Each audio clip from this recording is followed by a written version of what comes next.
Keterampilan berbahasa. Topik bahasan, pengertian dan manfaat keterampilan berbahasa. Dalam berkomunikasi, kita menggunakan keterampilan berbahasa yang telah kita miliki, seberapapun tingkat atau kualitas keterampilan itu. Tentunya, ada orang yang memiliki keterampilan berbahasa secara optimal sehingga setiap tujuan komunikasinya mudah tercapai.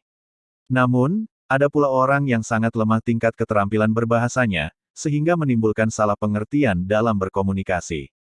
Untuk memperdalam materi ini, ada baiknya dimulai dengan pertanyaan. Apa itu keterampilan berbahasa? Serta apa manfaat memperoleh keterampilan berbahasa? Diharapkan mahasiswa sekalian simak video ini sampai akhir agar penjelasan tentang pengertian dan manfaat keterampilan berbahasa bisa dipahami. Pengertian keterampilan berbahasa. Keterampilan berbahasa adalah kemampuan dan kecekatan menggunakan bahasa yang meliputi membaca, berbicara, menulis, dan menyimak. Mari kita perhatikan kehidupan dalam masyarakat. Anggota-anggota suatu masyarakat saling berhubungan dengan cara berkomunikasi. Secara sederhana, proses komunikasi tersebut dapat digambarkan sebagai berikut. Seperti digambarkan melalui diagram di atas, si pengirim pesan aktif memilih pesan yang akan disampaikan, memformulasikannya dalam wujud lambang-lambang berupa bunyi atau tulisan. Proses demikian disebut proses encoding. Kemudian, lambang-lambang berupa bunyi, tulisan tersebut disampaikan kepada penerima. Selanjutnya, si penerima pesan aktif menerjemahkan lambang-lambang berupa bunyi tulisan tersebut menjadi makna sehingga pesan tersebut dapat diterima secara utuh. Proses tersebut disebut proses decoding. Jadi, kedua belah pihak yang terlibat dalam komunikasi tersebut harus sama-sama memiliki keterampilan, yaitu si pengirim harus memiliki keterampilan memilih lambang-lambang bunyi tulisan, guna menyampaikan pesan, dan si penerima harus terampil memberi makna terhadap lambang-lambang bunyi tulisan yang berisi pesan yang disampaikan si pengirim pesan. Melihat proses komunikasi seperti dilukiskan di muka, keterampilan berbahasa dapat dikelompokkan ke dalam dua kategori, yakni aspek reseptif dan aspek produktif. Aspek reseptif bersifat penerimaan atau penyerapan, seperti yang tampak pada kegiatan menyimak dan membaca. Sementara aspek produktif bersifat memproduksi, atau menghasilkan, seperti yang tampak pada kegiatan berbicara dan membaca. Dalam berkomunikasi, si pengirim mungkin menyampaikan pesan berupa pikiran, perasaan, fakta, kehendak dengan menggunakan lambang-lambang bunyi bahasa yang diucapkan. Dengan kata lain, dalam proses encoding si pengirim mengubah pesan menjadi bentuk-bentuk bahasa yang berupa bunyi-bunyi yang diucapkan. Selanjutnya, pesan yang diformulasikan dalam wujud bunyi-bunyi atau bahasa lisan tersebut disampaikan kepada penerima. Aktivitas tersebut biasa kita kenal dengan istilah aktivitas berbicara. Di pihak lain, si penerima melakukan aktivitas decoding berupa pengubahan bentuk-bentuk bahasa yang berupa bunyi-bunyi lisan menjadi pesan sesuai dengan maksud si pengirimnya. Aktivitas tersebut biasa kita sebut dengan istilah mendengarkan atau menyimak. Ada pula pengirim menyampaikan pesan itu dengan menggunakan lambang-lambang berupa tulisan. Dalam proses encoding, si pengirim mengubah pesan menjadi bentuk-bentuk bahasa tertulis, kemudian dikirimkan kepada penerima. Aktivitas tersebut biasa kita sebut dengan istilah menulis. Kemudian, si penerima dalam proses decoding berupaya memaknai bentuk-bentuk bahasa tertulis itu sehingga pesan dapat diterima secara utuh. Aktivitas tersebut kita kenal dengan istilah membaca. Dalam kenyataan, aktivitas komunikasi dalam wujud berbicara, mendengarkan, menulis, dan membaca tidaklah sesederhana pada gambar di atas yang bersifat satu arah. Komunikasi yang terjadi sering pula bersifat dua arah. Bahkan, komunikasi sering pula terjadi dalam wujud multiarah. Komunikasi sesungguhnya terjadi dalam suatu konteks kehidupan yang dinamis, dalam suatu konteks budaya. Dalam komunikasi yang sesungguhnya, ketika melakukan proses encoding si pengirim berada dalam suatu konteks yang berupa ruang, waktu, peran, serta konteks budaya yang menjadi latar belakang pengirim dan penerima. Keberhasilan suatu komunikasi sangat bergantung kepada proses encoding dan decoding yang sesuai dengan konteks komunikasinya. Seseorang dikatakan memiliki keterampilan berbahasa dalam posisi sebagai pengirim pesan atau encoder, jika dalam proses encoding ia terampil memilih bentuk-bentuk bahasa yang tepat, sesuai dengan konteks komunikasi.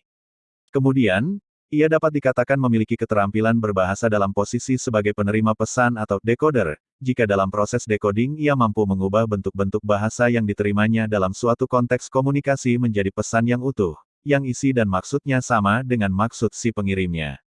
Seseorang dikatakan memiliki keterampilan berbicara apabila yang bersangkutan terampil memilih bunyi-bunyi bahasa berupa kata, kalimat, serta tekanan dan nada secara tepat serta memformulasikannya secara tepat pula guna menyampaikan pikiran, perasaan, gagasan, fakta, perbuatan dalam suatu konteks komunikasi tertentu. Kemudian, seseorang dikatakan terampil mendengarkan atau menyimak apabila yang bersangkutan memiliki kemampuan menafsirkan makna dari bunyi-bunyi bahasa berupa kata, kalimat, tekanan, dan nada yang disampaikan pembicara dalam suatu konteks komunikasi tertentu. Selanjutnya, seseorang dikatakan memiliki keterampilan menulis bila yang bersangkutan dapat memilih bentuk-bentuk bahasa tertulis berupa kata, kalimat, paragraf, serta menggunakan retorika atau organisasi tulisan yang tepat guna mengutarakan pikiran, perasaan, gagasan, fakta. Terakhir, seseorang dikatakan terampil membaca bila yang bersangkutan dapat menafsirkan makna dan bentuk-bentuk bahasa tertulis berupa kata, kalimat, paragraf, organisasi tulisan yang dibacanya. Manfaat keterampilan berbahasa dapat dibayangkan apabila kita tidak memiliki kemampuan berbahasa.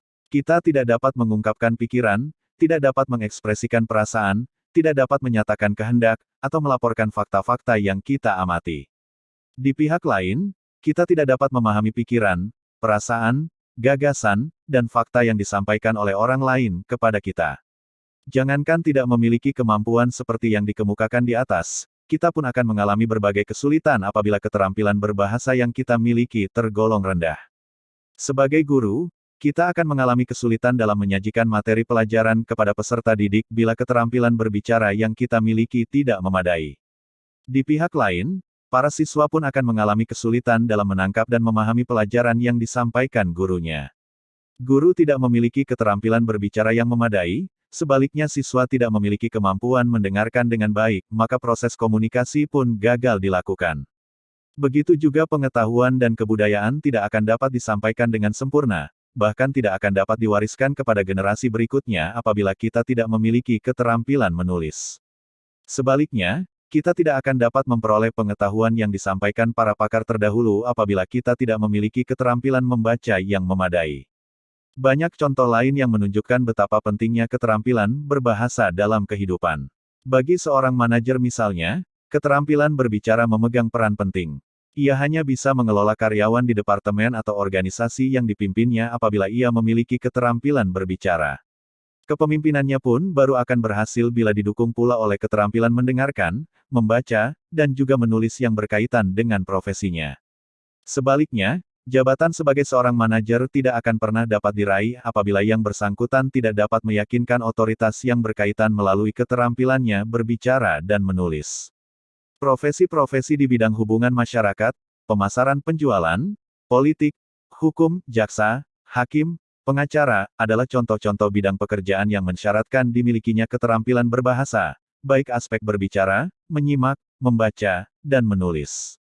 Masih banyak lagi contoh lain yang tidak dapat disebutkan satu persatu di sini, yang menunjukkan betapa pentingnya keterampilan berbahasa bagi berbagai aspek kehidupan. Sekian penjelasan tentang pengertian dan manfaat keterampilan berbahasa. Terima kasih mahasiswa sekalian sudah mengikuti video pembelajaran ini. Jangan lupa subscribe, like, dan komentar. Jika sudah memahami berilah ucapan terima kasih dan yang belum memahami sampaikanlah hal-hal yang belum dipahami di kolom komentar YouTube. Sekali lagi terima kasih.